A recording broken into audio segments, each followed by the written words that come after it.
Salam dəyərli dostlar, hər vaxtınız xeyir olsun. Burası Fizika Vadisidir. Mən Sadiq Şamilov. 2025-ci il yeni test toplusundan çəki bölməsinin sualların izahına baxmaq istəyirəm. İnşallah ki, bir yerdə gəlin həll eləyək və videonu sizlərlə paylaşacağam. Ya Allah, başlayaq. Bir oxşar sualların həllini hamısını yazmayacağım çox vaxt getməsin, çünki video çox uzun olur. Ona görə inşallah ki, diqqətlə baxın, nə problem olsa rəydə bildirin, müzakirə edək. Birinci sual, cismin çəkisinin vahidi bilirsiniz ki, Newtondur. Kütləsi 630 qram olan sükunətdəki cismin çəkisini hesablayın. Sükunətdəki cismin çəkisi P bərabərdir. mg'dir əziz dostlar, bilirik. 630 qramı biz kiloqrama çevirsək, 1000-ə bölürük. Bu neçə eləyir? Deməli 0,63 kiloqram eləyir. Bunu 10'a vurduğumuz zaman 6,3 Newton eləyəcəkdir. Sükunətdəki cismin çəkisinin onun kütləsinə asılılığı düz asılıdır. Düstur yuxarıda var. 4'ə gəlin baxaq. Deyir ki, çəkilər arasında münasibət tapın. Çəkinin düsturun bir daha baxın buraya yazaq. P bərabərdir. M vurulsun J'yə. Yəni kütləsi böyük olanın çəkisi böyük olar. Birincinin kütləsi 3M'dir, ikinci M'dir. Deməli P1 bərabərdir 3P2. Vəssalam. 5 də onun kimidir. 5-də nə olacaqdır? C olacaqdır. Kütləsi böyük olanın çəkisi böyük olar. Düstur P bərabər MG'dir. Kütləsi 300 qram olan cisim sərbəst düşür. Sərbəst düşürsə çəki nəyə bərabərdir əziz dostlar? Gəlin fikirləşək. Sıfıra bərabərdir. Çünki sərbəst düşmə zamanı cisim A bərabərdir J təcillə düşür və bu zaman çəki sıfıra bərabər olur. Belə. Davam edək. 7'yə baxaq. Dayaqla birlikdə şaquli yuxarı yönəlmiş A təcili ilə hərəkət edən cismin çəkisi bir hazır düsturdur. M vurulsun J plus A'dır. 8'də isə aşağı yönəlmiş deyirsə P bərabərdir M vurulsun J minus A'dır. 9'a baxaq. Cismin yerin cazibəsi bu çəkinin tərifidir. Sona qədər oxumuram. Dayağa və askıya göstərilən təsirdir. Liftdəki tərəzinin göstərişi üzərində adam dayanmışdır. Deyir ki, lift şaquli yuxarı yönəlmiş A bərabər 0,5 təcillə hərəkət etdiyi tərəzinin göstərişi. Deməli, burada əlavə yüklənmə M bərabər 1 üstə gəlinsin, A bölünsün J yazsaq, 1 üstə gəlinsin 0,5J bölünsün J eləsək, 1,5 dəfə artmış olur. 11'ə baxaq. Yer səthinə bərabər təcillə tormozlanaraq enən kosmik gəmidə M kütləli cismin çəkisi P-yə bərabərdir. Hansı təcil enir? Əziz dostlar, yer səthinə enən deyirsə V aşağıdır. Tormozlanırsa deməli bərabər yavaşıyır. Yəni A əksdir. Onda P bərabərdir. M vurulsun J plus A olur. Baxın, diqqət eləyin bura. Aşağı doğru enəndə J minus A'dır. Elə ondan qarışdırmayın. Burada tormozlanaraq deyil. Yəni bərabər yavaşlayandır. Buradan ona görə plus olacaqdır. A tapanda hər tərəf M-ə bölsəm, P bölü M bərabər olur. J üstə gəlinsin A-ya. Buradan A nəyə bərabər olur? P bölünsün M, çıxılsın J-yə. Vəssalam. Gəlin baxaq 12'yə. Deyir ki, şaquli istiqamətdə yuxarı bərabər yavaşlayan. Yuxarı bərabər yavaşlayan deyirsə, M vurulsun J çıx A'dır gənclər. Onda hər tərəf M-ə bölsək, P bölünsün M bərabərdir. J çıxılsın A'ya. Onda bizdən burada nəyə soruşur? Lift hansı təcillə A'nı soruşursa, deməli nə olacaq? Bizə dəqiqə. Bərabər yuxarı, şaquli istiqamətdə yuxarı bərabər yavaşlayan. Aha. Deməli, nə olacaq? Hə, mənfi A-nı tapırıq da. Gənclər, buradan deməli A nə düz yazmışıq da. A bərabər oldu. Deməli, J-ni bura atdım. P bölü M çıxılsın J.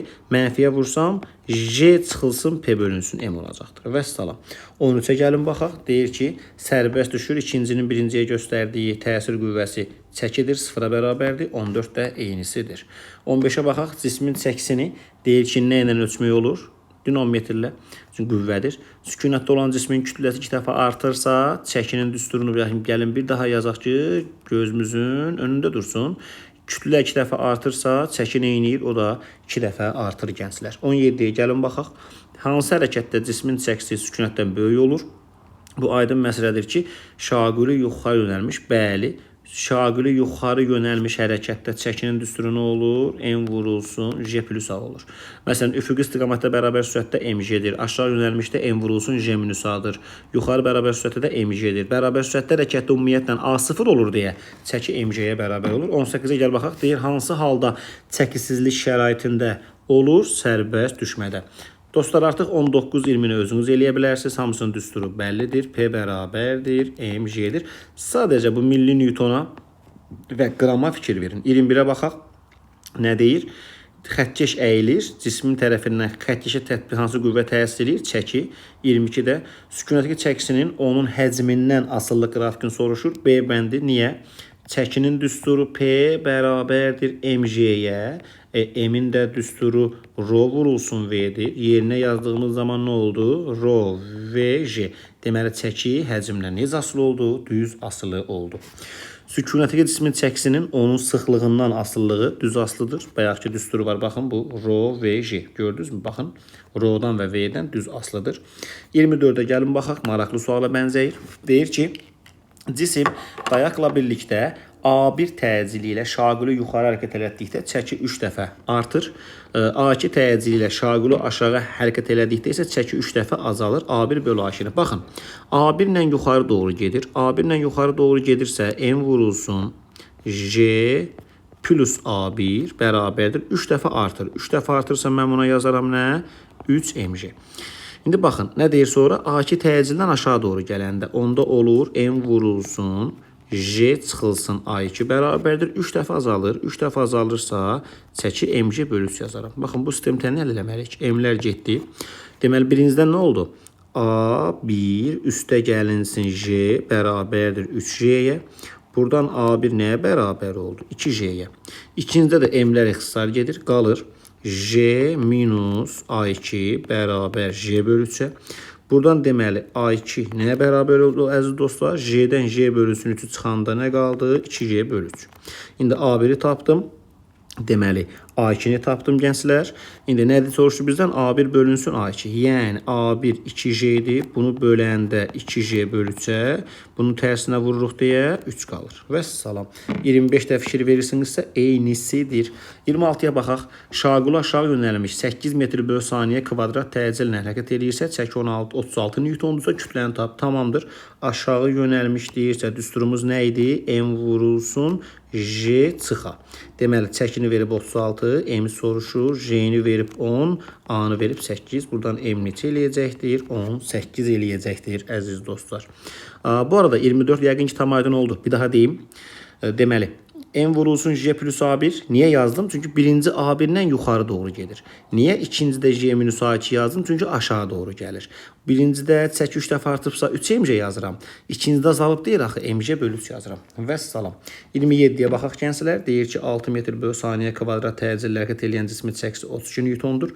Yuxarı deyirsə M vurulsun J plus A-nı P-yə bərabər eləyəcəksiniz. Və salam, bitdi getdi. Sonra 29-a gəlin baxaq. 29'da deyir ki 5 kilogram olan cisim 6 metr bölü saniyə kvadrat təcillə aşağı doğru düşür. Havanın müqavimət qüvvəsini hesablayın.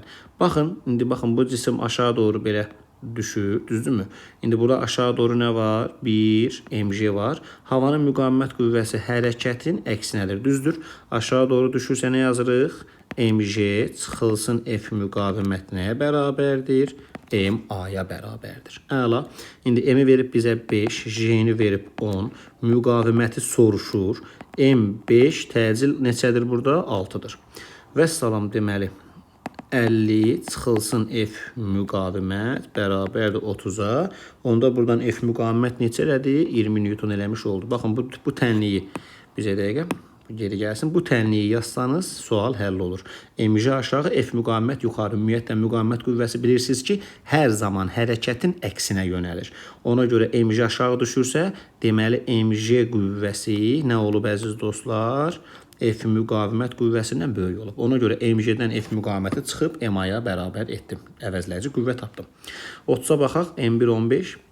İkinci cismin kütləsi 30'dur. İpin gəlimə qüvvəsi 350 F tap. Əziz dostlar, bunu Newton qanunlarından bağlı cisimlər kimi gəlin düşünək. F bölünsün F gərilmə yazaq. F nəyi artır burada? Fikir ver. M1 və M2-ni. M1 15'dir, M2 30'dur. Topladım elədi neçə? 45. F gəlimə nəyi artır? Ancaq M2-ni də artır. Bax, onda F gəlimənin qabağına M2-ni, yəni 30'u yazdım.